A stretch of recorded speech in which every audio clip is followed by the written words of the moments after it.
So part two of the factors that influence the negative transfer of training, I'm going to talk about training design. So when they spoke to the experts, again, they broke this down into a number of subcategories, and the first one being training content. And so from here, they spoke about that training is often very traditional. Okay, this is where it involves a number of procedural tasks, checklists, and rehearsing critical skills, okay, until they become automated. And what they discussed was that although it makes the development of skill easier and to apply under stress, it's less suitable for situations where there's not a clear cause or appropriate procedure. And a lot of times when we're working in complex environments, cause and effect isn't always known. Okay, we can sort of misidentify the cause of something, the effect it's having, and then the solution to it.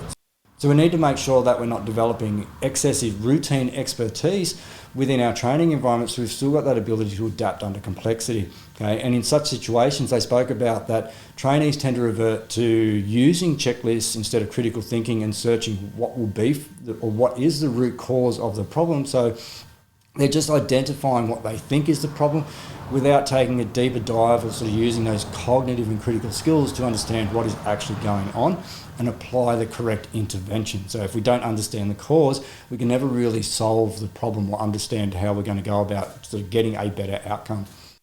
So the experts also expressed concern that over-reliance on traditional training could create procedure monkeys in their terms. So instead of problem solvers and critical thinkers or adaptive experts, they have people that can just replicate a checklist or a procedure without actually being adaptable to the situation. And like I said, in complexity, that may solve some situations, but it's not going to solve all situations, okay? And in many serious events within aviation, what they found throughout their investigations was that they could not all be solved by applying a procedure or a checklist, and many of them would have been solved using cognitive problem-solving skills and advanced knowledge. So when it comes to emergency situations, although checklists can help when it's complicated, in complexity is probably not the most efficient way to do it, and it's not always going to achieve the best outcome. Okay, so instead of only training by repetition, students should be taught to solve a variety of unexpected situations, allowing them to make errors in doing so that they can go through that trial and error process.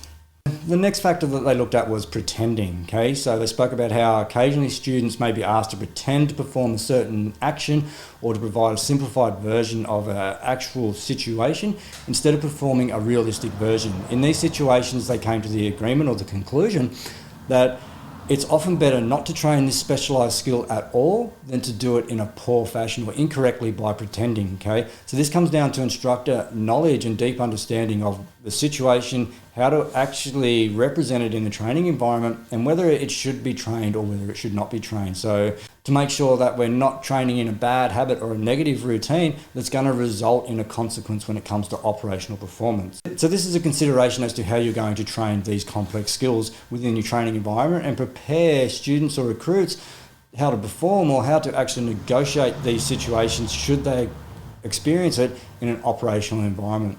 Okay. So the third one I spoke about was time constraints, and that time constraints have a large impact on the content of training, which can lead to encouragement to rush, so suboptimal solutions because you're pressed for time, so you're trying to get them to do an action, not necessarily understand the situation, come to the right action.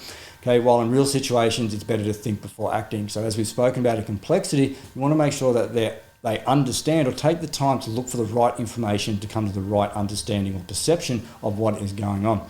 Okay, the selection of training content at the cost of other exercises. So in time constraints, we may go for the selection of easier content to deliver over what may actually provide better transfer, okay, which can result in the overlearning of selected skills or specific situations, okay, at the cost of other potentially more important situations and skills.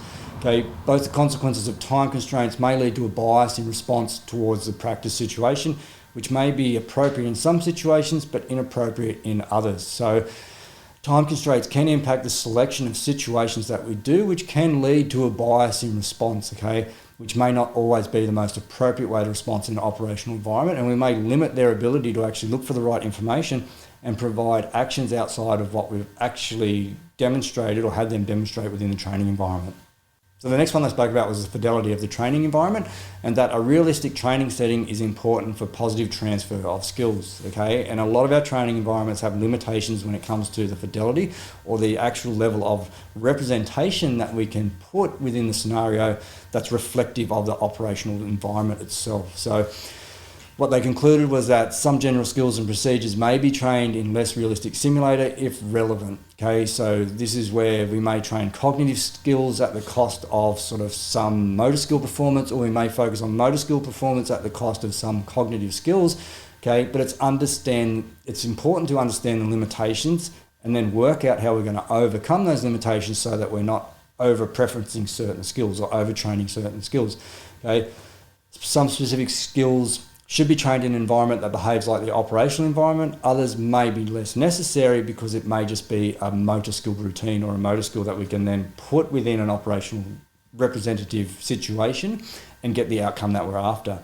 Okay, an example that they used was the training of flight handling skills in a small aircraft may actually negative transfer to a larger aircraft because both aircrafts behave differently despite the fact that there may be some similarities. So it's important to understand what we're trying to achieve within each situation or simulation, whether we're achieving that and whether it's costing us something that we then need to improve or address at a later stage through better training. So we want to make sure that we've got the right fidelity for the skill that we're trying to develop in that situation and address any shortcomings of those environments. So the next one I looked at was the role of instructor and spoke about how the instructor must create a safe learning environment in which they take the learners or trainees' characteristics into account.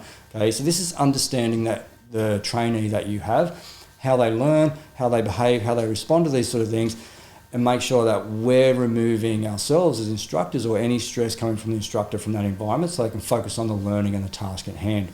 Okay, so this is understanding how you adapt the trainee's abilities within the training environment, okay, and understanding signs of stress from the trainee so that you can then reduce or even increase the level of pressure to keep them in that sweet spot of learning. Okay, the instructor can affect how a trainee feels, their level of motivation, and provide encouragement during and after training, which can influence the amount of transfer. So an instructor can actually influence the level of engagement from a trainee and the level of transfer that they take away or learning that they take away from it. They also spoke about how the instructor should stay focused on the simulation and the trainee's behaviour, that they play an important role in bridging the gap between any of those limitations within the simulation or the training environment, particularly when there's lower fidelity, so that they can then allow the student or go through a process of exploration with the trainee to overcome any of those limitations and help the trainee understand the limitations and how they're going to respond in a more realistic environment or an operational environment. So the instructor needs to have a really deep understanding and knowledge of the operational environment and the simulation that they're doing to make sure that they're addressing any of these shortcomings. They also spoke about the importance of the instructor being aware of any potentially inappropriate habit formation through focusing on the process, not only the result, and being able to take the learner through understanding that process through any debrief or even throughout the simulation itself, okay? Which they discussed as being important through the instructor having a deep and up-to-date knowledge and understanding of the process, the operational performance requirements, the simulation that they're going through or the training method that they're going through, not just focusing on the outcome or the result. And this is especially important when the instructor can influence the trainee's behaviour, when they're looking at doing the debrief and when they're providing opportunities to make mistakes and learn from those errors, and the process of understanding how they got to the outcome that they did, whether it's good, bad or indifferent, but going through the process of how they actually got there or arrived at that action or result rather than just what they ended up achieving. And then the next one they spoke about was deliberately allowing trainees to let situations go wrong. And what they concluded here was that certain procedures are difficult to train in a training environment, especially when it concerns procedures to manage situations where things have gone wrong. Okay, and that deliberately letting things go wrong may actually result in unrealistic behaviour from the trainees because they're letting it go wrong rather than learning how to intervene when things are going wrong. Okay, they're not really looking at the warning signs of when things are going off track. So deliberately letting something go poor may actually result in that negative transfer of training. So it comes down to instructor knowledge and experience to understand when you can actually intervene, how long you let something go wrong, and what the actual outcome or consequence is from that learning experience.